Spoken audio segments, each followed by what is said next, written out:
Welcome. इस video में बताने जा रहे हैं डेली क्लोजिंग से रिलेटेड कुछ चीज़ें।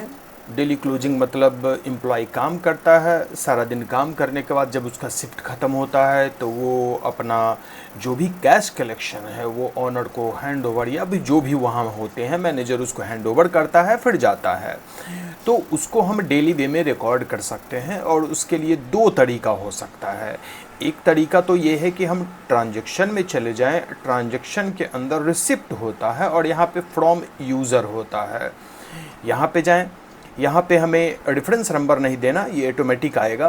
डेट, जिस डेट में हम रिसीव कर रहे हों, क्लोजिंग डेट, जिस डेट के क्लोजिंग का पैसा रिसीव कर रहे हों, और यहाँ पे हमें सेलेक्ट करना है जिस यूज़र से हमें पैसे लेने हैं और कितने पैसे हमने रिसीव किए वो हम यहाँ पर नोट करेंगे। सपोज 500 हमने रिसीव किए और यहाँ पे डॉक्यूमेंट नंबर है।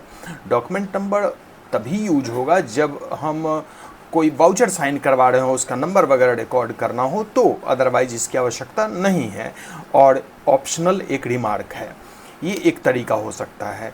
लेकिन इससे बेहतर तरीका ये हो कि हम रिपोर्ट के अंदर चले जाएं और यहाँ पे कलेक्शन में चले जाएं और यूजर समरी को हम यूजर समरी को प्रिंट आउट लेने की ज़रूरत नहीं, यूजर समरी को एक बार चेक करने की ज़रूरत। रिपोर्ट के अंदर, कलेक्शन के अंदर, और ये है यूजर समरी।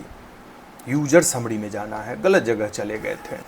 यूजर समरी में हमें यहाँ देना है किस डेट का हमें क्लोजिंग करना है। चूँकि हमारे पास डेटा ओल्ड डेट में है तो मैं अप्रैल 18 ले लेता हूँ, और बेहतर हो जिस दिन का क्लोजिंग है, सेम डे में क्लोजिंग होता है जनरली, तो यहाँ पर भी अप्रैल 18 ले लेता हूँ। डेली क्लोजिंग है तो दोनों में सेम डेट देना है। कभी कभी ऐसा होता है कि 2 दिन तक ऑनर नहीं आए या मैनेजर छुट्टी पे है तो तीसरे दिन वो क्लोजिंग का पैसा रिसीव करेंगे, तो उस स्थिति में यहाँ स्टार्ट डेट और यहाँ एंड डेट होगा, अदरवाइज दोनों में सेम डेट होगा।